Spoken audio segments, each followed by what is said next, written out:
The rain is a cold, stinging curtain against my face as the GPS on my dashboard blinks. Arrived. I'm staring at a dilapidated, padlocked cabin at the end of a muddy logging road, miles from any cell tower. My tires are sinking into the muck and the silence of the woods is deafening. I check my phone one last time before the signal bars vanish completely. Damien's last text reads, "The client is very private. If you aren't at the cabin by 4 p.m., don't bother coming back to the office Monday. Prove you're closer, Bethany." My stomach twists into a hard knot of pure hot anger. I read the message again, then again, searching for some hidden meaning that isn't there. There is no client. There are no cars. Just a rusted lock and the realization that my boss didn't send me here for a meeting. He sent me here to be stranded. I scream at the steering wheel, a raw, guttural sound that gets swallowed by the trees. The sound of my own voice shocks me. I haven't let myself be this honest in years. For 3 years I've been the backbone of Thorn Marketing. I've written every pitch Damien ever won. The Henderson account? The Victoria's Garden rebrand that won awards? The Stellar Tech campaign that brought in $2 million in revenue? All mine. I've stayed until 10 p.m. while he took credit for my unstable but brilliant mind. He's been gaslighting me to the board, telling them I'm having a mental breakdown, so he can justify taking over my accounts. I've heard the whispers in the break room. I've seen the concerned looks from HR. Last week, Janet from accounting asked me if I was getting enough sleep, with that particular tone that means someone's been talking about you. Damien has been painting me as fragile, unhinged, brilliant but unreliable. And I've been so focused on doing good work that I didn't see him building the narrative that would erase me. This meeting was the final blow. A cruel prank designed to make me miss the Monday morning deadline with our biggest client and give him a reason to fire me. The Meridian pitch is due at 9 a.m. sharp. It's worth $300,000 in annual revenue. I spent 6 weeks on that presentation. And Damien sent me 3 hours into the wilderness, to a fake location, knowing I'd never make it back in time. I feel the betrayal like a physical weight in my chest, pressing down on my lungs.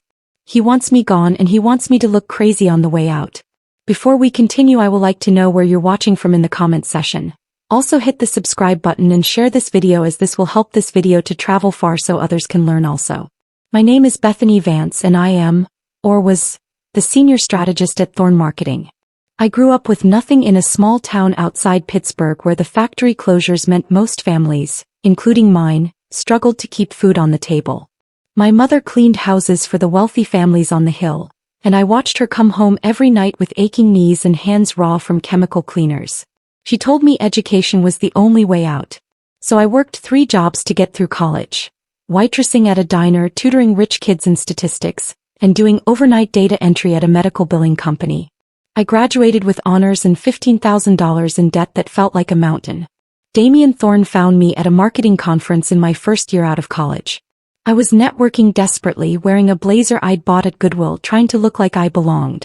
He walked up to me during the cocktail hour and said, "You asked the only intelligent question during that panel. Everyone else was kissing up. You actually wanted to learn."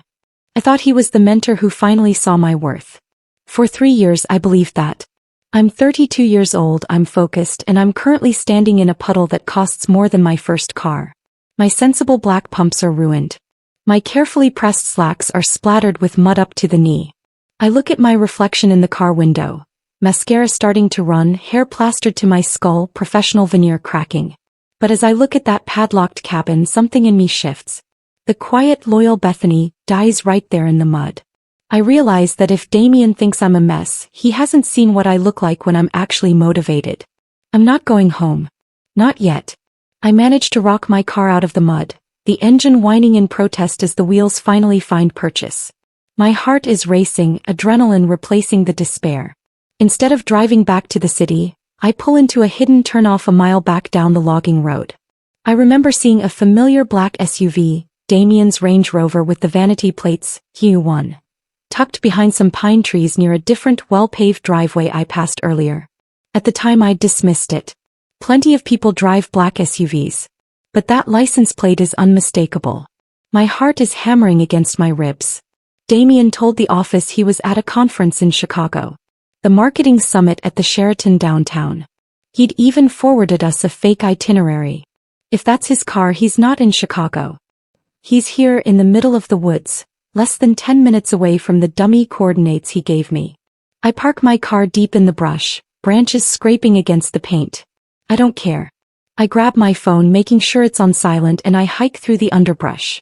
The rain has softened to a drizzle, but everything is slick and treacherous. My ruined pumps slip on wet leaves. Thorns catch at my clothes.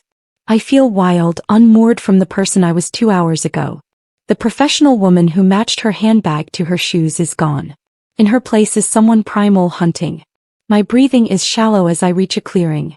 I stop dead, pressing myself against a thick oak tree. Hidden behind a massive stone wall is a modern masterpiece of glass and cedar. It's a multi-million-dollar estate that shouldn't exist out here. Floor-to-ceiling windows. A slate roof. A wraparound porch made of some exotic wood that gleams even in the gray light. There's a 3-car garage, a manicured lawn that someone is paying a fortune to maintain, and a stone path leading to what looks like a guest house. This isn't a cabin. This is a compound. I creep closer, my pulse loud in my ears.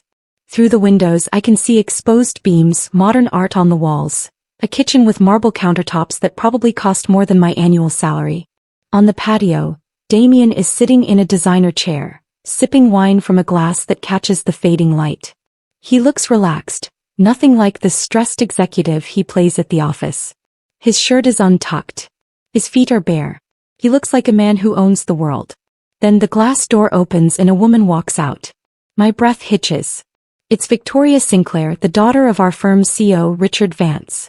Victoria is 28, blonde, effortlessly elegant in the way only old money can manage. She's wearing jeans and a cashmere sweater that probably costs what I make in a month, and she looks radiant. I watch, frozen, as Victoria sets a toddler down on the grass. The little boy can't be more than 2 years old. He has Damien's dark hair and Victoria's delicate features.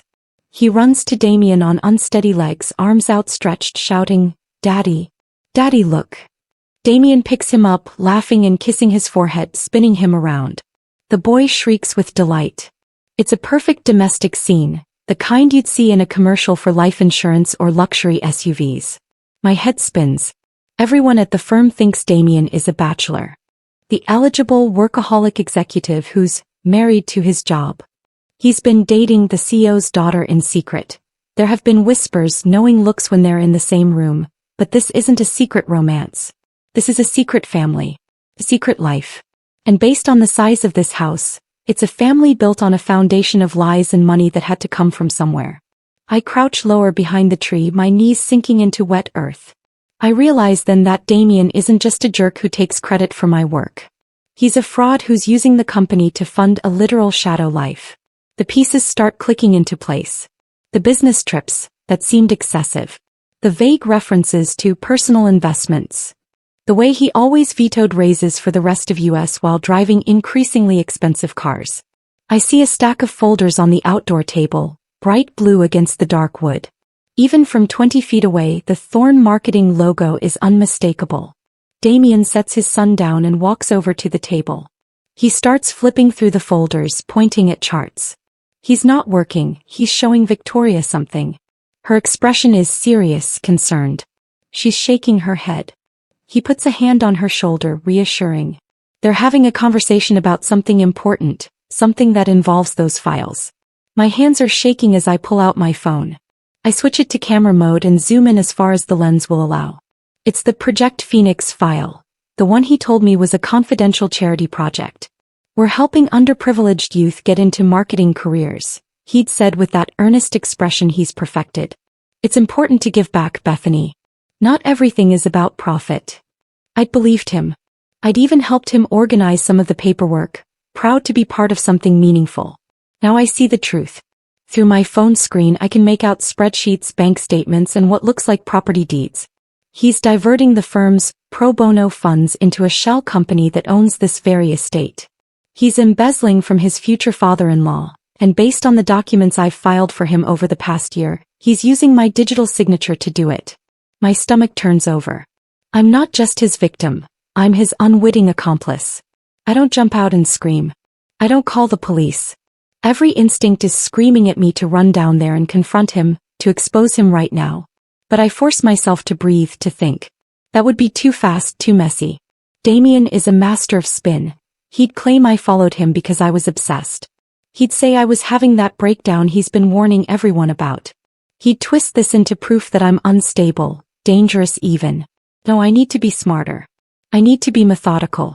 I take clear, high-resolution photos of the house from multiple angles. I photograph the folders on the table. I zoom in on the documents, capturing what details I can. Then I switch to video and record 30 seconds of him talking. The audio isn't perfect, but I can hear fragments. Moving the rest of the funds by Friday. And, Cayman account is ready. And Victoria saying, but what if someone notices? My hands are no longer shaking. They are cold, steady. I feel a strange calm settle over me, the kind of clarity that comes when you finally understand the shape of your life. I hike back to my car, my ruined shoes squelching in the mud. I feel a strange, calm power.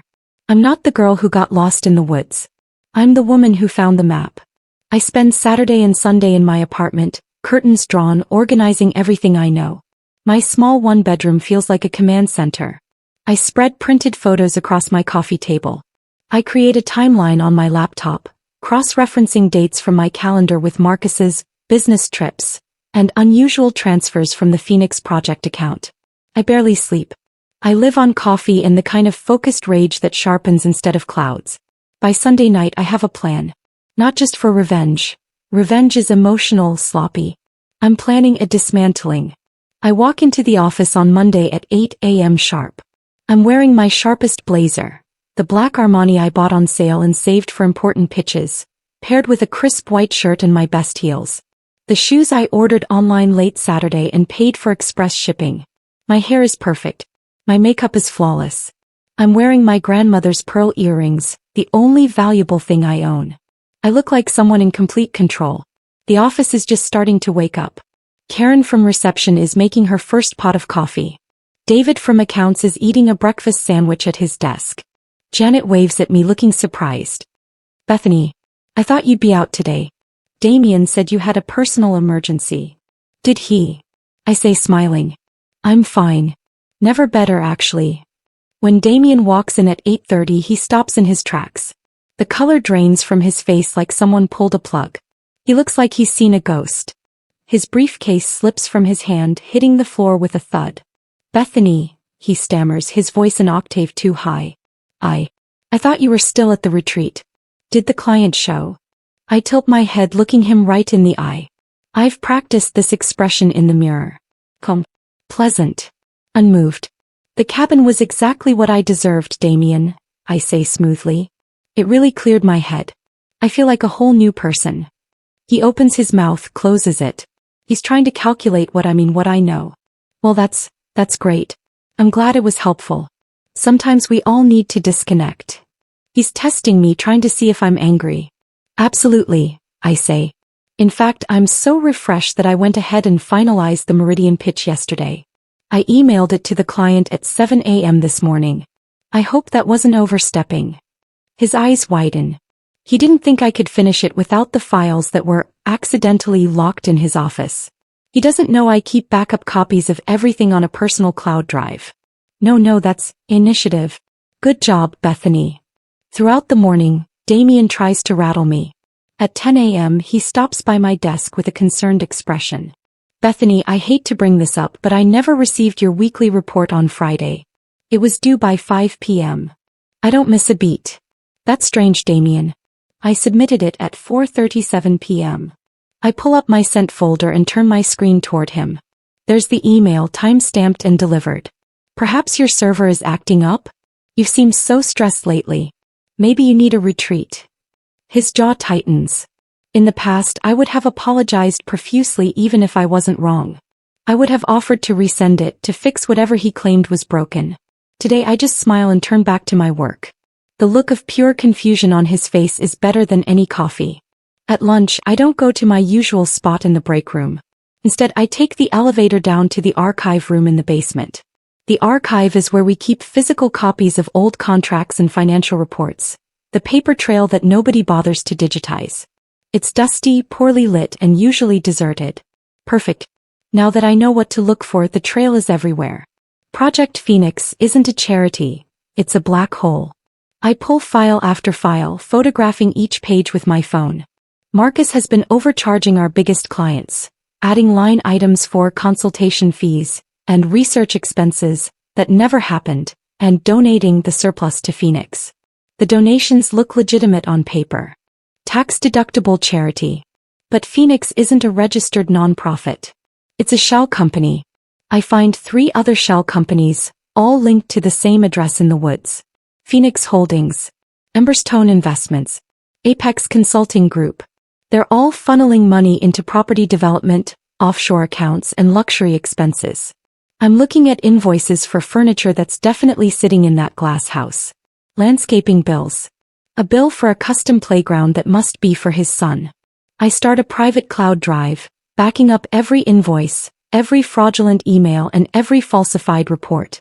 I'm building a cage bar by bar, and he's helping me do it by being sloppy. He got arrogant. He didn't think anyone would look. At 2 p.m. Damien corners me in the break room. I'm making tea, taking my time with the selection. He walks in and closes the door behind him, which is a violation of company policy. The break room is supposed to be an open space. Listen, Bethany, he says, his voice low. I've been thinking about your career trajectory. You're clearly overwhelmed. The quality of your work has been inconsistent. I'm going to move you to the junior accounts for a while. Just until you get your feet back under you. He's trying to strip my access before I find anything else. Junior accounts don't have access to the financial systems or the executive files. It's a demotion disguised as concern. I take a slow sip of my tea, letting the moment stretch. I understand, Damien. You just want what's best for the company. Just like you want what's best for Victoria, right? He freezes, his hand tightening on his coffee mug. I watch his knuckles turn white. What does the CEO's daughter have to do with this? I shrug, adding honey to my tea with deliberate slowness. Oh, nothing. I just heard she's a fan of architecture. Modern design. Glass houses. I look up at him, my expression innocent. I've always wanted to see one of those in person. They must be stunning in the rain. His face goes through several expressions. Confusion, realization, fear. He sets his mug down carefully, like he's afraid his hands will betray him. I don't know what you're implying, but you need to be very careful, Bethany. Spreading rumors about the CEO's family could be grounds for termination. Of course, I say. I would never spread rumors. I only deal in facts. I walk past him, patting his shoulder as I go. I can feel him trembling. During our weekly board meeting on Tuesday, Damien tries to humiliate me again. It's his pattern. Undermine me publicly so I seem incompetent. We're sitting in the conference room, the big one with the mahogany table and the view of the city. Mr. Vance is at the head of the table along with the other senior partners. Damien sits to his right, the golden boy position. Bethany's latest strategy for the Henderson account was a bit unrefined, he tells the CEO, shuffling through papers. I had to personally revise it. The original lacked focus. In the past, I would have shrunk in my chair. Today I don't look down. I wait for him to finish, my hands folded calmly on the table. I agree, I say when he's done. In fact, I've redesigned it completely based on market research I conducted over the weekend. I've titled it, The Phoenix Protocol. It's all about transparency in fund allocation and ethical marketing practices. I slide a folder toward Mr. Vance. It's a real strategy. I spent Sunday night creating it, but the title makes Damien turn white. The Phoenix Protocol. He knows I chose that name deliberately. He knows the word. His eyes dart to me, then to the folder, then back to me. He's trying to determine if this is a coincidence or a threat. Mr. Vance opens the folder, reading the first page. This is excellent work, Bethany. The transparency angle is exactly what modern consumers want. We should implement this across all accounts. He looks at Damien.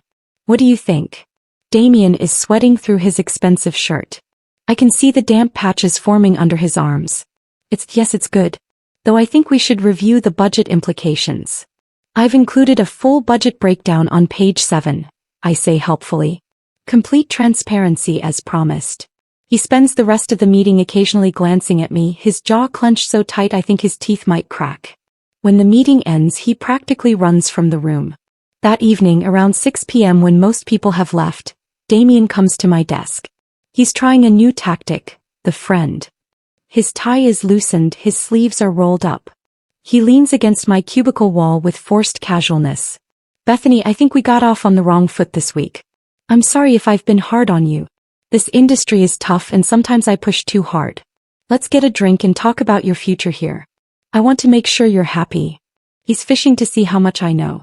He's trying to bring me into his confidence so he can control me. I give him a look of pure, innocent gratitude, the kind he's used to getting from me. Oh, Damien, I'd love to, but I have a private meeting tonight. It's a secret project I'm working on, just like yours.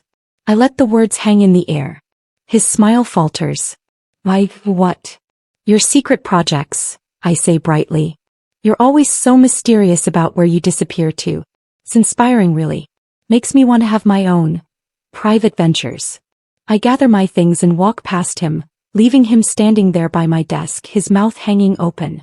I can feel his eyes on my back all the way to the elevator. I'm playing him like a piano and he's hitting every note I want. On Wednesday morning, the firm announces the 25th anniversary gala. It's been planned for months. The biggest night of the year held at the Waterston Grand Ballroom downtown. 500 guests. Everyone who is anyone in the marketing world will be there. The CEO plans to announce Marcus's promotion to partner at the event. The email invitation appears in my inbox with gold lettering and an RSVP link. I see the announcement and I know immediately. This is the stage. This is where the shadow life and the real life will collide.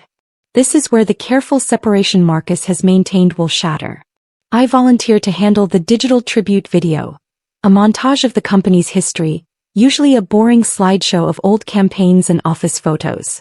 Damien is thrilled. He stops by my desk that afternoon, practically glowing. Make me look like a star, Bethany, he says. This is my night. I smile up at him. Oh, I'm going to make you the center of attention. Everyone will be watching. He doesn't hear the edge in my voice. He's too focused on his own triumph. I spend my nights researching the estate in the woods. I use public records databases, tax assessor websites and property ownership records. I find something Damien missed in his arrogance. The property taxes on the estate are 3 months overdue because one of his shell companies hit a snag. Phoenix Holdings was supposed to pay them, but there was a bank freeze when someone flagged an unusual transfer. The freeze has been lifted, but the taxes remain unpaid. There's a final notice pending. Instead of alerting anyone, I wait. Then I send a helpful, anonymous tip to the county tax assessor, suggesting they send the final notice of seizure to our main office address, care of Damien Thorne. I want that brightly colored envelope to land on the communal mail table where everyone can see it. I want questions asked. Wednesday morning, the mail arrives at 10 a.m. sharp. A bright orange envelope sits right on top of the stack, official and impossible to ignore. Our office manager, Patricia, is a notorious gossip who loves drama more than anyone I've ever met. She picks up the envelope, squinting at it. Notice of seizure? For a Phoenix Holdings. She asks loudly, her voice carrying across the open floor plan. Damien Thorne, isn't that? Damien practically dives across the mail table to grab it. He's shaking, his face red. He looks at me across the room. I'm just calmly stapling papers together, not even looking up. Everything okay, Damien? I ask innocently. He doesn't answer. He clutches the envelope and locks himself in his office for 3 hours. Through the glass walls, I can see him pacing, making frantic phone calls. The cracks are starting to show and everyone is noticing. Janet asks me if Damien seems off lately. David mentions that Damien seems distracted. The whispers are starting, but this time they're about him. Thursday evening, I'm working late, or pretending to. Most people have gone home. I'm at my desk organizing the footage for the gala video when the CEO himself, Mr. Richard Vance, walks into the office. He's a distinguished man in his early 60s, silver hair perfectly styled, wearing a suit that probably costs more than my car. He looks tired in a way that expensive clothes can't hide. He walks straight to my desk. Bethany, do you have a moment? In my office, please. My heart stops. Does he know? Has Marcus gotten to him first? But I stand, smoothing my skirt, and follow him to the executive suite. His office is all leather and dark wood with photographs of his family on the credenza. I see a picture of Julianne as a teenager, another of her graduating from college. There's no picture of a grandson. He gestures for me to sit. He closes the door and sits across from me, not behind his desk. A deliberate choice to seem less intimidating. Bethany, I need to know the truth. Is Damien stable? My heart is pounding. I choose my words carefully. May I ask what prompted the question, sir? He sighs, rubbing his temples. My daughter Victoria is convinced he's about to propose. They've been seeing each other for nearly 3 years, though they've tried to keep it quiet. So he does know about the relationship. But I'm seeing discrepancies in the Phoenix files. Money that doesn't add up. And Damien has been evasive when I ask questions. I realize the CO isn't protecting Damien. He's been suspicious for weeks but didn't want to hurt Victoria. He's been waiting for someone to give him the smoking gun. He's been looking for proof but hoping he won't find it. I'm not just a victim, I'm his last hope. Mr. Vance, I say carefully, I think you should look very closely at the Phoenix accounts. And I think you should ask Damien about his property investments. He studies me for a long moment. Do you have documentation? I can have it to you by tomorrow morning. He nods slowly. Do that. And Bethany? Thank you. I know this can't be easy. I leave his office feeling the weight of what's coming. Friday is a blur of preparation. I wake up at 5 a.m. and spend 2 hours compiling everything into a single devastating file. Photos of the estate. Tax records. Shell company documentation. Bank transfers. Email chains where Damien authorized payments to his fake companies. I organize it chronologically, building the narrative so clearly that no one could miss it. I encrypt the file and send it to Mr. Vance's personal email at 8 a.m. with a simple subject line. Phoenix complete documentation. At the office, Damien is a wreck. He's made 3 coffee runs by 10 a.m. He keeps checking his phone. I know he's waiting for confirmation that his Cayman Islands wire transfer went through. I know because I found his calendar entry. Final transfer 3 p.m. He's planning to vanish with everything the day after the gala. I'm at my desk finishing the video when Damien stops by. He tries to look casual but his hands are shaking. How's the tribute coming? Perfect, I say. It's going to be unforgettable. At 2 p.m. I set a meeting with Damien. I send him a calendar invite.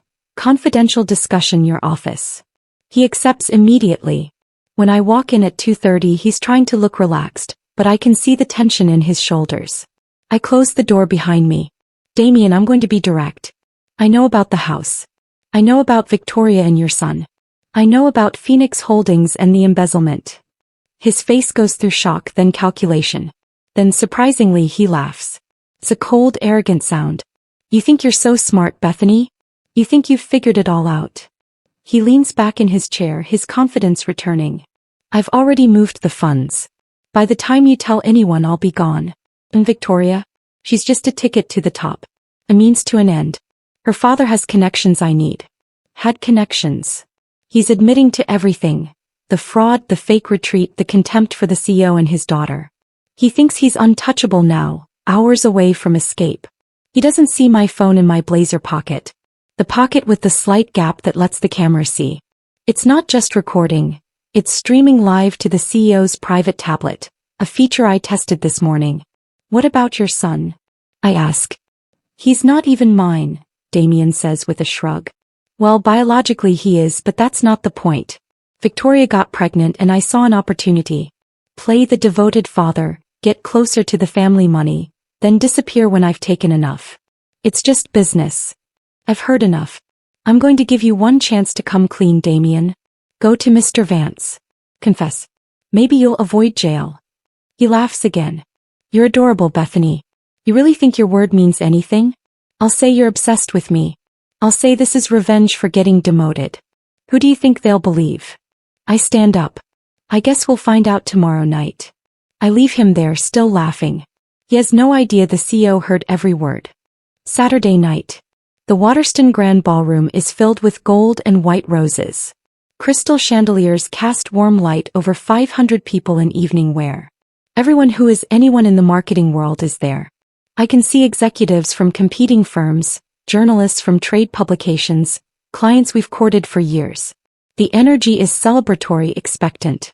Damien is at the head table, sitting between Victoria and her father. He looks triumphant in his tailored tuxedo, his hair perfectly styled. He thinks he's hours away from his big escape. His flight to the Caymans leaves at 6 a.m. tomorrow. He thinks he's giving his farewell performance. Victoria looks beautiful in a champagne-colored gown, her hand resting on Damien's arm. She keeps looking at him with such love, such trust. Makes my stomach hurt. She has no idea who she's sitting next to. Mr. Vance looks stone-faced, his expression carefully neutral. He knows. He's been knowing since yesterday. I'm at the back of the ballroom behind the soundboard. I'm wearing a simple black dress, nothing fancy. I want to disappear into the background. The AV technician, a kid named Mike who I befriended during setup, gives me a thumbs up. Everything is ready. I feel a strange sense of peace. I've spent weeks building to this moment. The video is loaded. The timing is perfect. Everything is in place. Just as the dessert course is being served, I see movement at the ballroom entrance. A woman walks in and the breath catches in my throat. She's beautiful, dressed in a simple but elegant navy gown.